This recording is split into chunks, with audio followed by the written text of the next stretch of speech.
Hi, I'm Ben Mankiewicz. Thanks for joining us on TCM. We're hitting the slopes tonight with a lineup of back-to-back ski movies. We begin with a film featuring two of the greatest actors we've ever had the privilege of watching, both early in their great careers. They are also two actors we lost in 2025. From Paramount in 1969, Robert Redford stars opposite Gene Hackman in Downhill Racer. Downhill Racer came to theaters just as Redford's career started soaring. Just a month or so earlier, Fox released the Western Butch Cassidy and the Sundance Kid, a huge hit with Paul Newman as Butch Cassidy, Redford as the Sundance Kid. It is the movie that turned Robert Redford into a bona fide A-list Hollywood movie star. But since Downhill Racer was in production well before Butch and Sundance came to theaters, Redford went into the film still known largely as a charming actor who benefited from looking just like Robert Redford. Knowing that, and certainly resenting it to some extent, Redford chose to play against type in Downhill Racer. He plays a cocky skier determined to be a champion. He earns a spot on the U.S. national ski team, but immediately proves he's more interested in himself than the team, clashing with his teammates and his coach. That's Gene Hackman.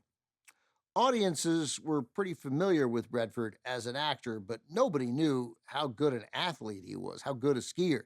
He does most of his own skiing in the film, with a double used in scenes that required him to fall. Wonderful director Michael Ritchie made his feature directorial debut here after working as a television director for several years. He shot the film with 35 and 16 millimeter film using handheld cameras to capture point of view action shots. Ritchie and his crew shot the movie partially on location in the Swiss, Austrian, and French Alps, as well as in Colorado. Redford remembered Downhill Racer as a very personal film for him. He had worked to make it with Paramount since 1967. Hollywood had never had good intentions about a ski film, he told Ski Magazine in 1969. I wanted to make a good film. He did. When Redford died at 89 in September, I was surprised at how many people included this film among their top 5 or 10 Robert Redford movies. Here it is, from 1969, also with Camila Sparv and Dabney Coleman, Downhill Racer.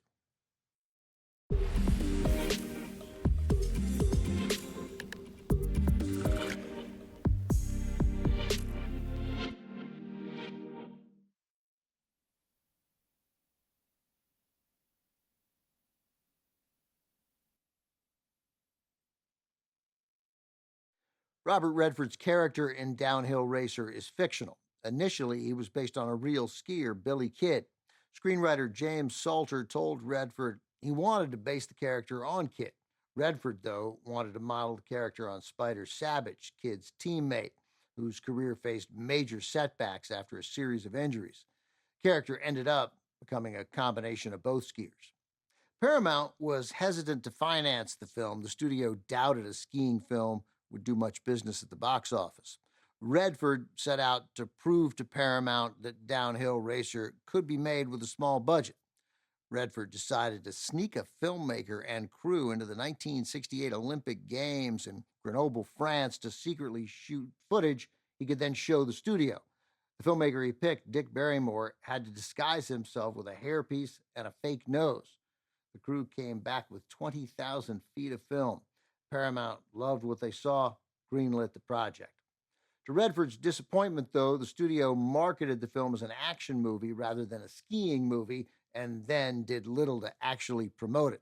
The experience eventually encouraged Redford to establish the Sundance Institute and the Sundance Film Festival, both in Utah, dedicated to independent filmmaking outside of the Hollywood system. Coming up, another snowy escapade in the mountains. Ski Party is next on TCM. Next on TCM, Ski Party, then Crime of Passion, and later, Godzilla. TCM has reptile dysfunction tonight.